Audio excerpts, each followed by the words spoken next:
Good morning, good afternoon, and good evening to all the friends and masters. I would like to invite a wonderful speaker today, Sharu Saini. Hi, Sharu. Good Namaskar, sir. morning. Good Namaste. morning. Good Good morning. morning. Shukriya to everyone who have given this opportunity to me to be a speaker on this esteemed platform.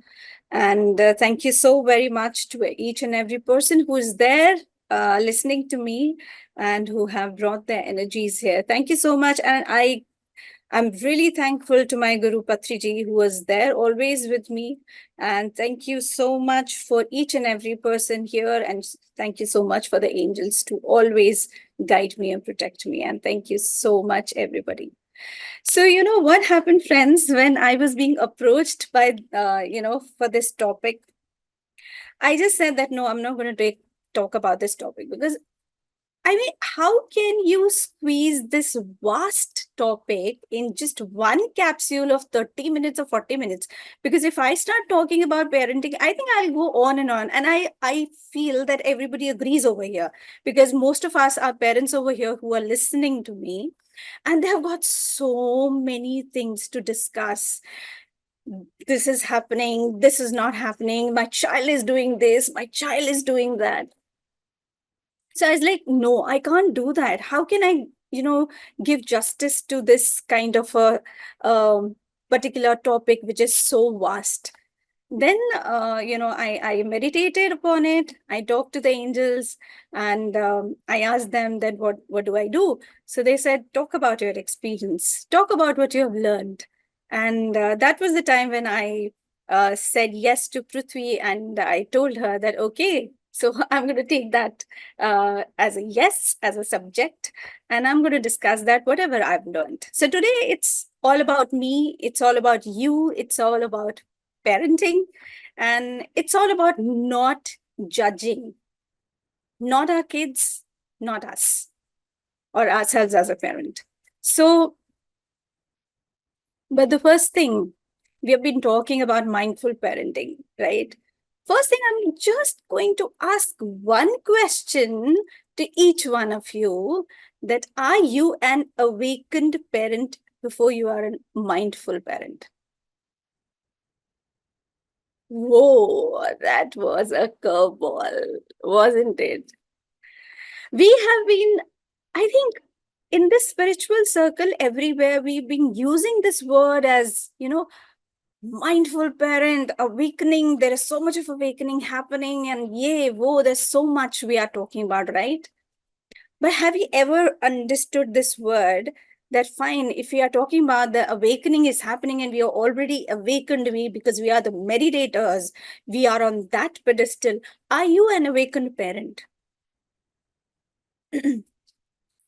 I don't know whether you are or not, because you are the one who is going to ask or give this reality check to yourself. So when I asked this question to myself, it was a big no. I wasn't. Yes, with lots of blessings and lots of wisdom that was being shared by Patriji, I did become an awakened parent, but initially I wasn't. It was only when I came into meditation, when I started listening to Patriji, his discourses, and I was in his company, that I understood who is an awakened parent and who is an awakened parent. Let me tell you that first, before we get into the mindful parenting. So an awakened parent basically is the one who does not believe in the traditional paradigm of parenting, where the children were considered to be inferior to the parents. Because for an awakened parent, the child and the parent, we are on the same footing. We are on the same platform. But usually what we do is we always think that, oh, our age, we are 50, we are 40, and we have more wisdom. Oh, they don't have anything, right? But what exactly is the situation here we do not understand is that probably Sharu has given birth to a star seed, or Sharu has given birth to a person who has read many scriptures, maybe, and that person has taken incarnation again.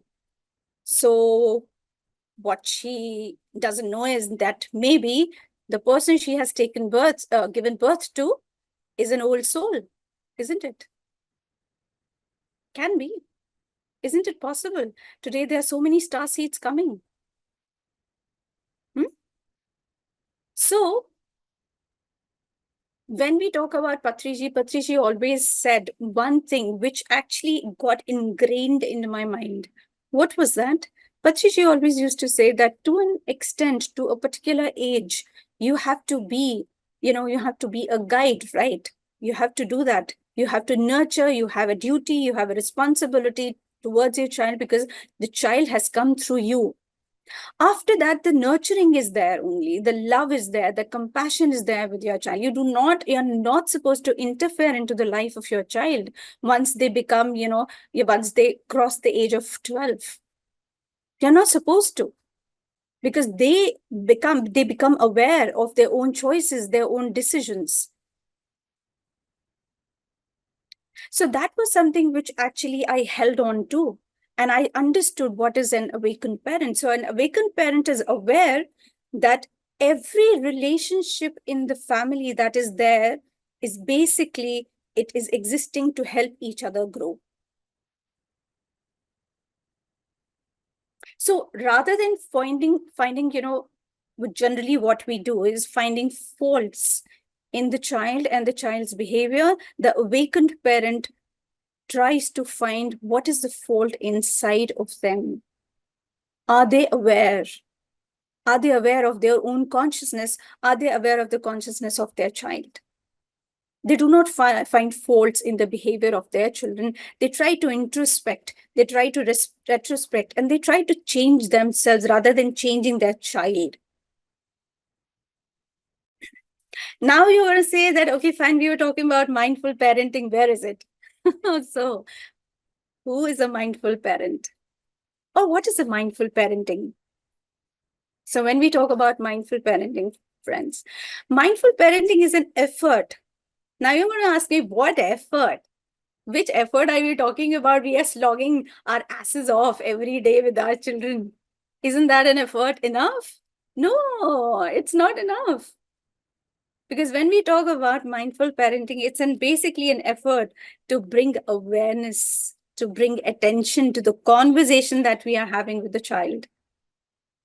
It is basically an effort where we are involving listening. It's an effort to reflect. It's an effort to respond in a way that is going to not only uplift us, but uplift the child. That is who a mindful parent is. And there are about, what I have realized in my life, there are 4 factors which are very important in a mindful parenting. 1, self-awareness. 2nd, self-regulation. 3rd, empathy. And 4th, active listening. These are very, very important 4 factors which actually create a mindful parenting. That is self-awareness, self-regulation, empathy, and active listening, which we seldom do. And where do we fall into? Friends, we fall into 3 categories of parenting. Consciously, unconsciously, if you fall into that. Which are these categories? We become authoritarian parent. Whoa, what's an authoritative parent? Who is an authoritative parent? The one who puts a lot of rules and regulation on the child. One who wants their life to be so structured that they become completely strict with them. They want everything their way. Everything their way. They don't want to listen to their child. Their rule is their rule. I agree, friends, that yeah, there are certain aspects in life where you have to put certain rules and regulations so that your child does not go astray, so that your child does not start walking on a path which is not right. Yeah, sometimes we have to put rules and regulations, but when they become overly strict, that's the time there is an unbalanced approach towards parenting.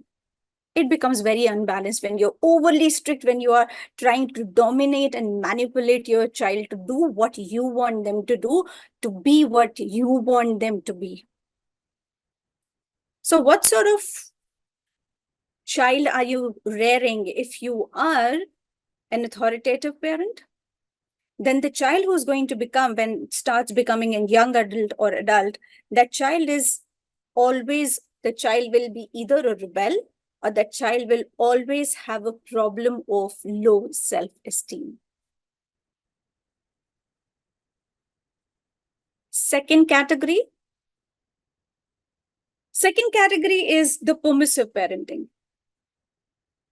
Permissive parenting, what is it? Permissive parenting is very relaxed approach towards parenting, where the children are over pampered. Bhaiya de do sab kuch. Give it to the child, whatever he is asking. Whatever the person is saying, okay, I want this right now, dad, I want this right now, mom, okay, I'm going to give this to my child. Why? Where is it coming from?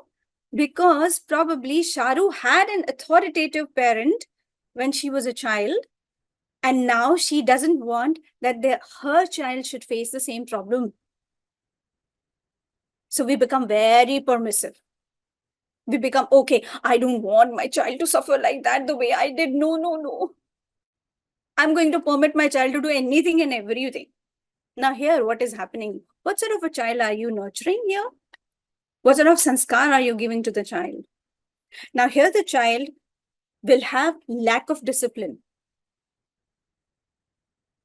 The child will stop listening to you. The child will have relationship issues. No responsibility. The child is going to run away from responsibility, trust me. Because you have not given any responsibility to the child ever. The third, uninvolved parenting. What is an uninvolved parenting? When you are not at all involved in the child's life, because you're so socially engaged, you're so professionally busy that you don't want to come and check the life of your children. Now here, the children are left to mother themselves and father themselves. They become their own parents. They give their own advices to their own selves. They do not have any sense of safety. They do not know what safe means. They do not know what security means. They do not know what survival means. They do not know what love means, what compassion means. So now, what sort of child are you, rearing or nurturing here? The one who has a very low self-esteem, who has a lot of relationship issues later on in their adulthood, who is not even able to handle his own marriage because they have a very skewed view of well-being, period. Now, friends, I actually agree that love, care, compassion, definitely they are the major ingredients of any mindful parenting. But if you will think that if Sharu has nurtured a firstborn who's very joyful, who's very, you can say, who's very motivated, self-motivated child, and now she's going to apply the same formula to the other child, the second born, then you are absolutely wrong. That formula is going to fail. It's going to just fail. Because you think that, okay, what you have done in the first child, you are going to apply it on the second child as well. No, because every child is unique.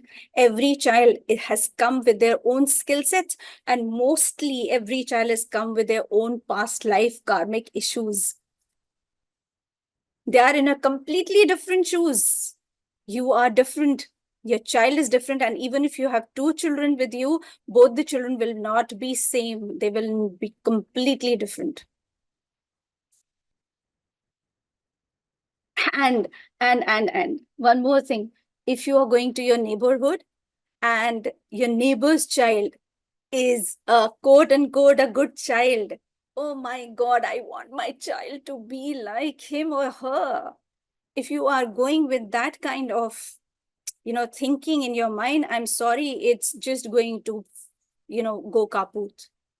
Nothing is going to work, trust me, because you're not going to put that formula into your child. And even if you do, it's not going to work because it's completely different. And then that good child wala formula will also get flogged.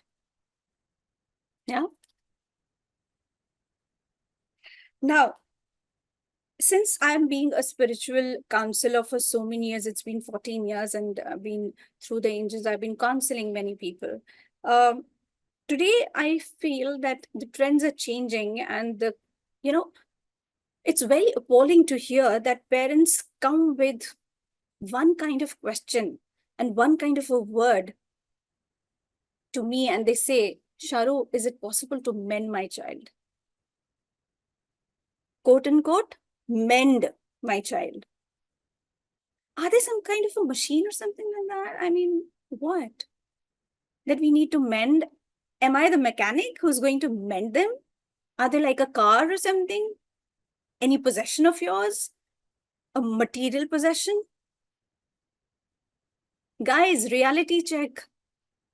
You want to mend your child?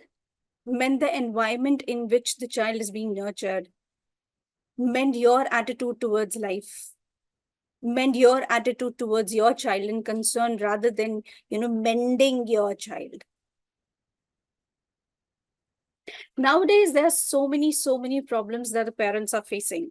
I'm just going to list a few which I have, felt through these counseling sessions. One, discipline issue. Second, lack of respect. Third, self-centeredness. Fourth, hygiene issues, which are also there in many children. Fourth, sexual attraction. And there are many more issues. And there are few children who are going one step further of threatening their children, threatening their parents as well. Sometimes it happens that superficially they slash their wrists to prove something to their parents or to get something out of them. And it is at that time that parents become very confused. And they start saying, Kya kiya tha humne?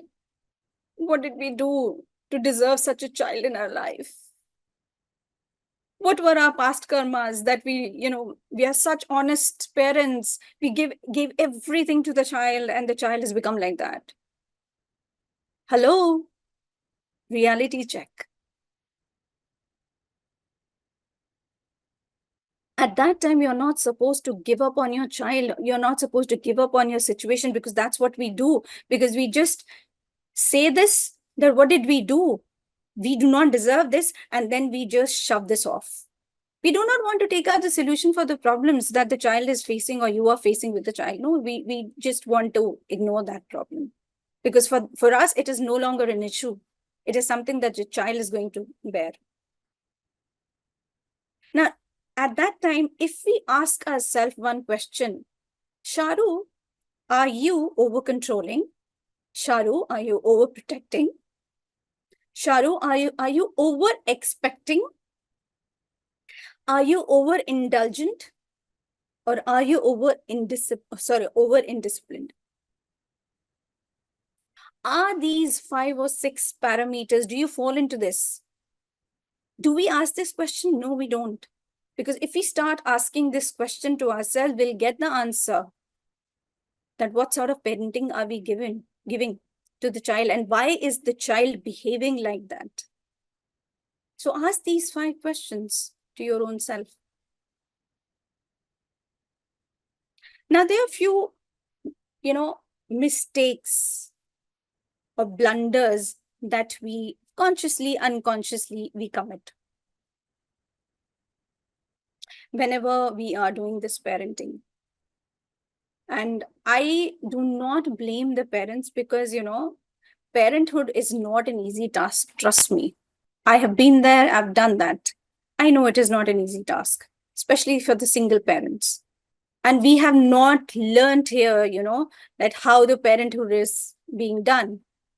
Maybe we might be parents in so many incarnations, but that memory is not there. So we do not know. We have to inculcate that quality of being a parent, being a father, being a mother, taking the responsibility. So try to be a little gentle with yourself. I'm not trying to condone the parents because I'm a parent myself of 2 grown-up kids. So what are basically the potential mistakes or the blunders that we commit whenever, as a parent? Number one,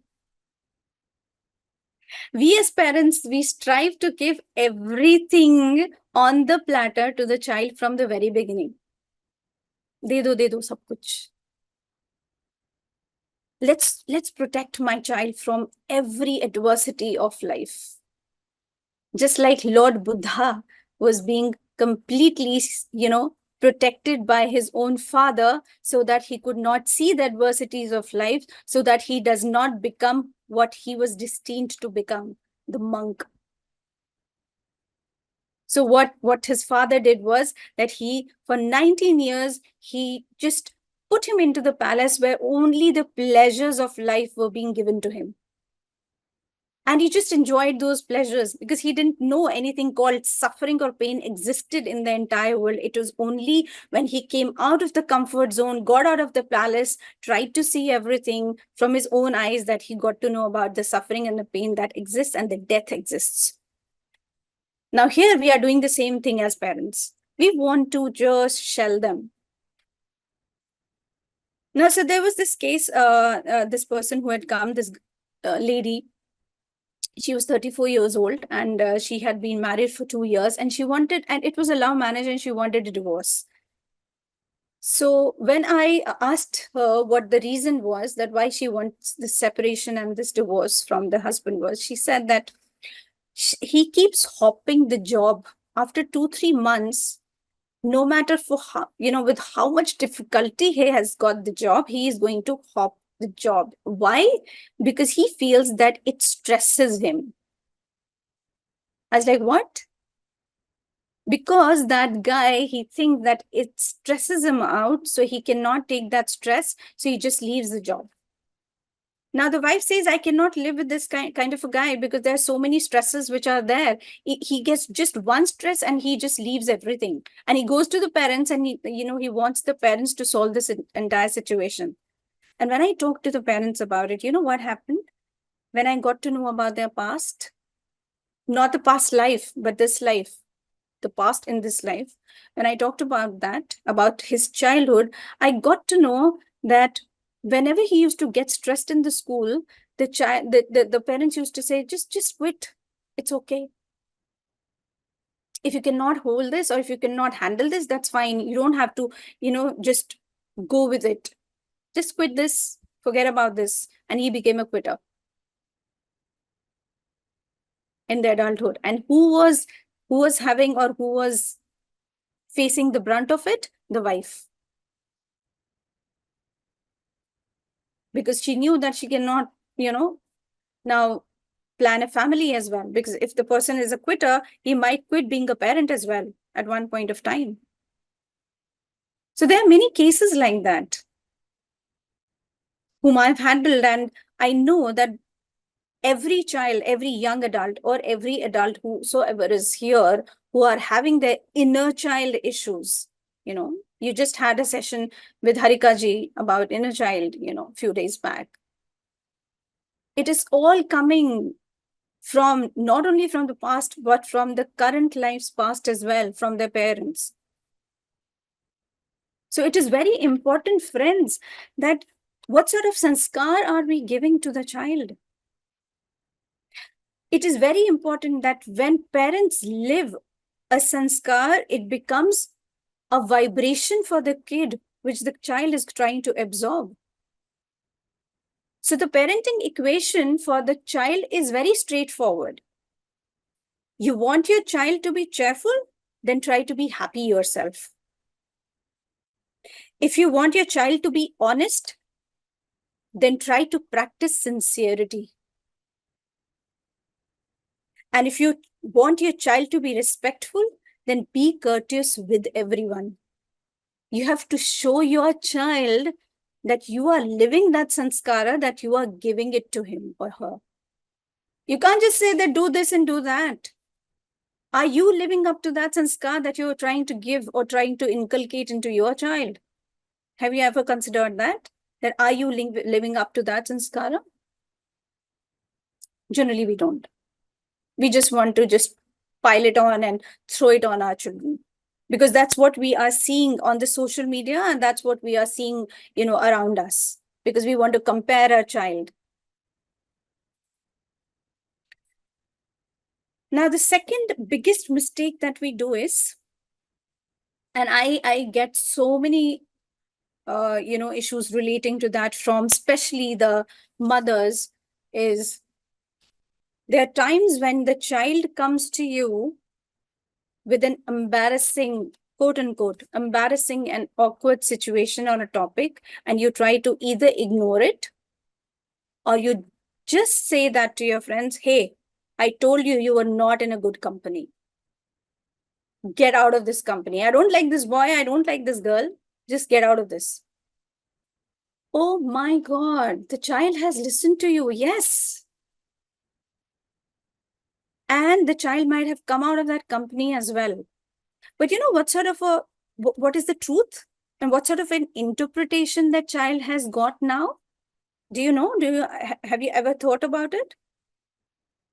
Now, what the child is thinking here is, I should not share anything with my parents about my friends and about my life, because my parent is not going to understand me.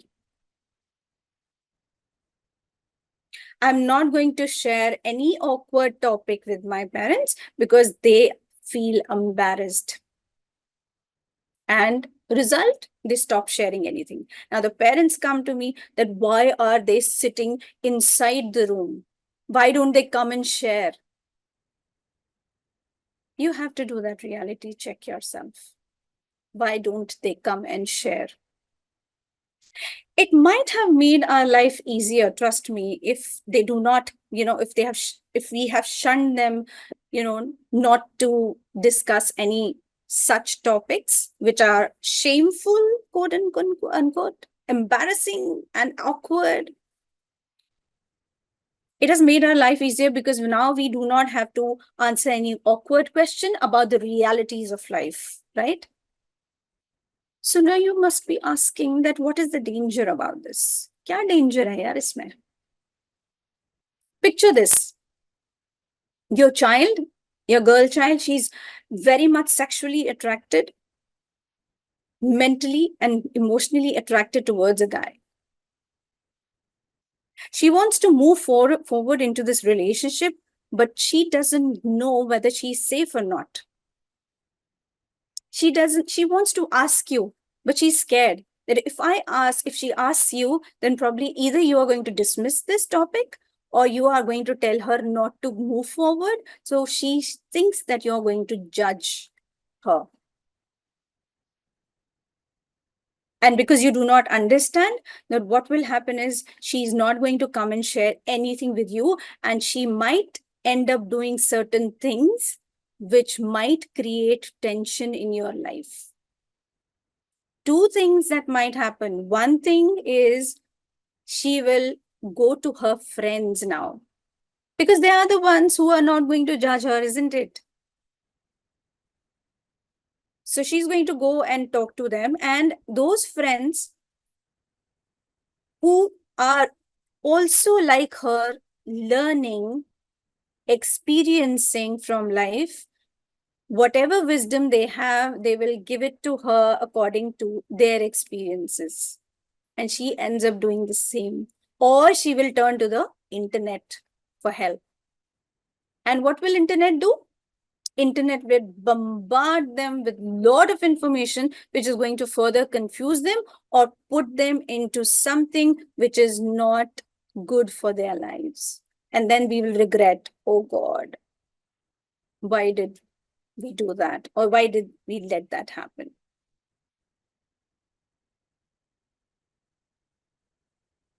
See, friends, I'm not saying that you have to say yes to each and everything that your child is saying. I'm not saying that you have to say yes or permit them for everything that they are saying. No, you are not supposed to do that. What I'm trying to say is, guys, you have your own wisdom. We are very proud of our age. Oh, we are 49, 50, 51, 55, 60. We have so much of experience. ये बाल धूप में सफेद नहीं हुए हैं types. Why don't you put that wisdom into that if you really want to be a mindful parent? Put that wisdom there. That's the least you can do. You can just hear them out. Trust me. Just hear them out once compassionately. Just get out of your comfort zone of your preconditioned mind that you are bringing from your life. Try to just, break that mold. And once you start listening to them without judging them, trust me, they will let you in their lives. They will share with you everything. You will be able to see their threats. You'll be able to see their temptations. You'll be able to see everything that is happening in their lives. They will come and share. You know what? The children are so vulnerable. They want to share everything with their parents. It's we who stop them from doing that because of our own attitude towards life or because of our own attitude towards them.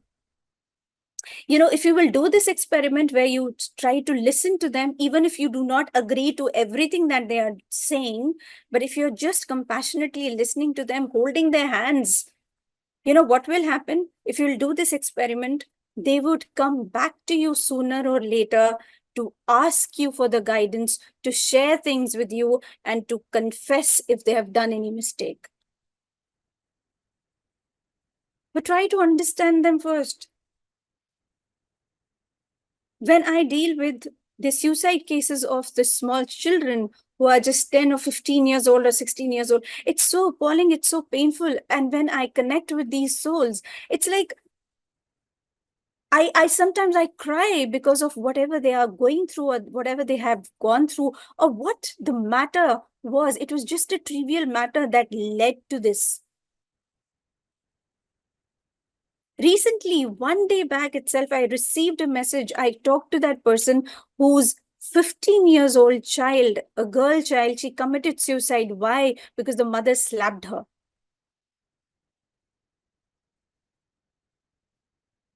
And it is not just the slap I'm talking about, not the physical abuse I'm talking about. This is completely, it's deep. Maybe in these 15 years, she has seen so much. Maybe in these 15 years, she wanted to say so much to the parents, but the parents did not listen. There's so many examples that I can give you because I deal with these suicide cases of these little children.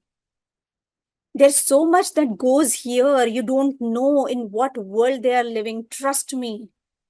There's so much of chaos in it. And at that time, if you just leave their hand, if you just give yourself not into their situation, you are going to face the brunt of it later on. Trust me on that. Because their world is absolutely different. There is so much of battle that they are fighting. And today's world where there's a cutthroat competition, the children are going through so much. It's just not just the parents. Parents, they are worried not because, their child is going through this. They are worried because they have a status. They have a status and they want to maintain that. Because they want that their child in the neighborhood should not be able to, probably give the impression to the neighborhood that, they are less than somebody. So stop comparing your child, stop comparing yourself from anybody with anybody. The third dangerous trait of parenting, which I have realized, is also when we keep pulling our children back to one simple logic. Once upon a time, because we have done it and you have to do in the same way because it is going to work. Because we did it when we were small children, we were small kids. So if I'm saying so, as a parent, you have to do it because we did it. And it worked for us, so it's going to work for you. How? How is it going to work for them? Trust me. I mean, no, it's not going to work because things are changing. Things are evolving. You are evolving. Your soul is evolving. You're growing. Then how can you expect that the child is going to be stagnant? The child is evolving. The times are changing. If you will not do that, what will happen is, if you're totally ignoring the, personality of the child, you're going to create a child who will not have the ability to take any informed decision in life. Trust me. The outcome will be the child will be very rebellious. One opportunity that child is going to get, the child is going to run away.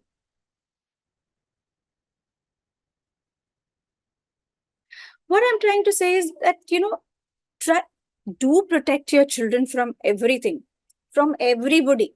Try to protect them. Yes, I'm not saying don't protect them from things, but let them face the adversities of life.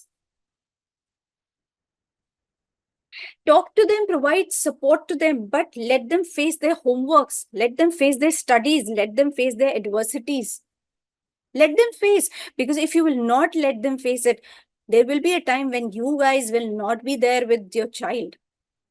And when that child is exposed to the life, the immunity is going to buckle up. They are going to shout. They're going to be surprised. They are going to be like, in shock that what are they seeing?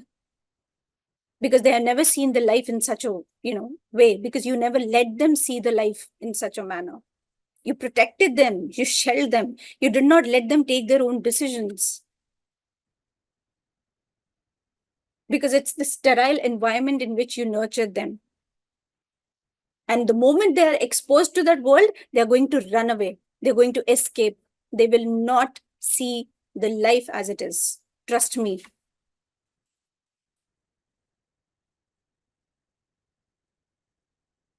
Now, everything that has worked for us, it's not going to work for them. Always keep that in mind. Because of the generation, because of the time changing, evolving. Now you're going to ask me what to do if you want a, what to do if we want a healthy relationship with our adult children. What do we do? Number one, give them freedom to make their own choices. It's a humble request to each and every one of you. क्या होगा ज़्यादा से ज़्यादा गिर जाएंगे? There will be a failure, yeah? Let them fail, no? That's okay. So there were so many parents who were coming to me during the 12th exams when the boards were starting, and they were saying that, what if she fails? I said, yeah, let them fail. No. What is wrong in that? 1 year will be wasted, right? That's fine. Why do you have to see that from that lens of a parent? Let the child understand the responsibility. Let the child make their own choice.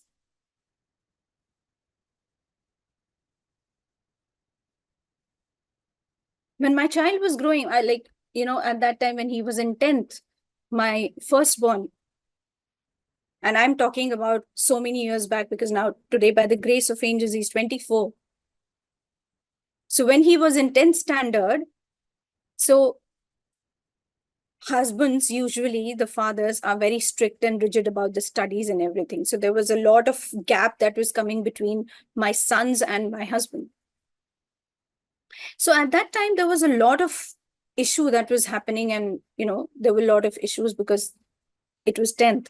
And I didn't want to put any pressure on my firstborn because he had gone through a lot in when he was in my womb, and as I say, Garbh Sanskar.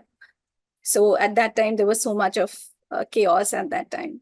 So I didn't want to put a lot of pressure because I knew that he was very emotionally vulnerable. So the only thing that I said was that I'm not going to say anything even if you fail these exams. Till the time you are getting up again, understanding your responsibility, and giving that exam again. And I will not mind if you will fail again. But I want you to understand the responsibility that you have. You have come into this life, you have to learn, you have to unlearn, and you have to relearn. It's your choice at the end of the day, whether you want to be a vegetable vendor and sell the vegetables, or you want to do something, or you want to be, take designing as your passion, which you always have.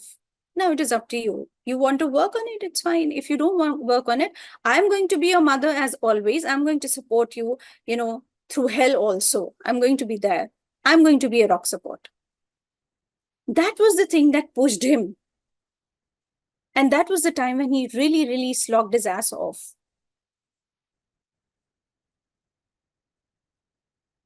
You have to make them take their own choices. Even if they are getting 50%, that's fine. Do not put so much of pressure.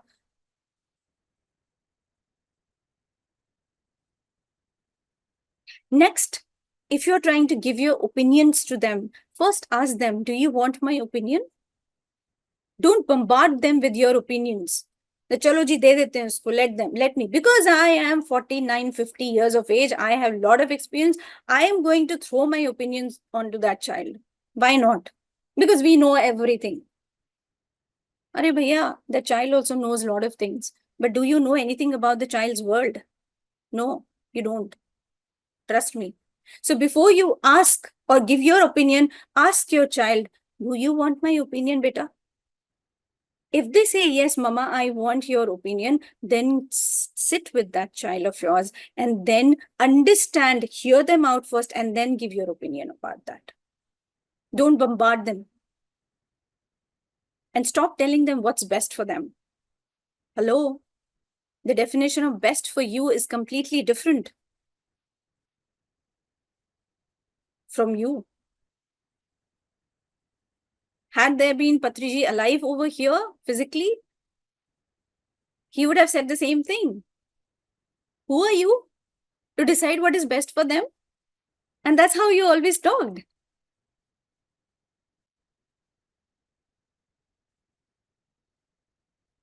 So traditions change, friends. Desires change. You know what happens at one point of time when our children are ready to fly, they want to go somewhere out, they want to study abroad, or they are getting married. It's the insecurity that just fills inside of us. And because of the insecurity, especially in mothers, they don't want that insecurity, that attachment to go. And because of that, they start becoming very controlling. They want to control their sons, they want to control their daughters, because, they just want that we did it, or we gave everything to you. Now it is your time to give us everything. Because so there was this also another case that I'm talking about, where the parents said that, hey, I spent so much on the engineering of my child. I spent in lakhs. Now today, if he's earning in lakhs, isn't he supposed to give me half of his salary? I said, is it a barter system? Was it a barter system that when you were trying to take care of your child, you have this kind of a, feeling that, okay, today, if I'm putting this much of money in the bank, because that he becomes a bank at that time, right? The child. So tomorrow, when he's going to grow up, he's going to bring the salary, he's going to give half the salary to the parent, because now, byaz khana hai abhi uska. This is what we do, right? Barter system. Are we supposed to do that? Aren't we supposed to change this? Especially the mothers who expect so much after the marriage. No, my child used to do so much for me before the marriage, but after the marriage, he has forgotten everything. He has become his, probably the wife's slave. You guys need to understand, like you, he's also now married. He has priorities. He has priorities towards making his own family. You have to be a rock support, and you have to detach yourself a little bit. You have to put now your step a little back. You can't just keep interfering their lives. He's a mature adult. You can't put shackles. So don't stop holding that thing in your head always, that, don't guilt trip them by saying that, Hey, you used to do that with me before the marriage. Now you don't do that to me after the marriage. You have changed, beta. Arey bhaiya, there is no barter system here. It is just that you are the parents, your children have come through you. That's all, full stop. That's what Patriji said. They have come through you. That's all. You have your duties till this age, then stop interfering. Let them make their own choices. Let them be free, because they have come with their own set of wisdom and skill set. The next thing that you can do if you really want a healthy relationship with your adult child is help them meditate. Even if it's for 10 minutes, help them meditate, but do not force them. I have seen parents telling me, because of the outer and external influences, because we are in the spiritual circle, so they say that I keep telling my child to, sit with me for half an hour, 1 hour for the meditation, but they are not doing. I'm trying my level best. Are bhai, why are you forcing your child to do that? There was a time when my second born, he he was a gifted child, but then later on, slowly and gradually, he refused that gift and he gave it back to God, and he did not, because he was very scared of that gift. So I asked Patriji about this, and I asked that he stopped meditating as well. So what do I do? So he said, let him not meditate. Why are you forcing him to meditate? That's okay. When the time comes, when he's awakened again, when that bell is going to ring again, he's going to come back to meditation, because at one point of time, each and every soul has to come back to their own real self. They have to meditate. They will, they'll have to connect. So don't force him to do anything. When the right time comes, they will. So do not force them to do anything. That sit with me for half an hour, 1 hour. Why aren't you doing that? Just because I'm a spiritual parent, I am going to make you sit. No, it is not mindful parenting. You're again coaxing that person. You're again forcing yourself onto that person. Then how different are you from a normal parent if you think that you are a mindful parent? No, I don't think so you are any different from them. I don't think so you are putting spirituality into practice at all if you are forcing your child. The next thing is give time and listen to them. I request each and every parent, because every now and then I just come across such cases which really stir me from inside, because just because the parents were not there for the child, they take that step of, the most extreme step that they should not be taking. And then later on, the parents have so much of guilt in them, that they should have listened to their child. They should have at least sat with their child. So friends, we basically become mindful when we shift our consciousness from the body consciousness or personality consciousness to soul consciousness. When we shift from 3 C's, that is criticism, comparison, and control, to 3 A's, that is acceptance, approval, and appreciation. That is what mindful parenting is. That is when you become awakened parent. So thank you so much. This is what my experience was, and this is what I wanted to share with everybody. I hope I made this point loud and clear, that mindful parenting does not come from the mind, it comes from the heart. And you just have to be a compassionate listener. So I hope this session was helpful to you, to all of you, and hope you enjoyed this session. Thank you so much for bringing your energies, and thank you so much, IFSS team, for giving me this opportunity to be here. Thank you so very much. Shukriya.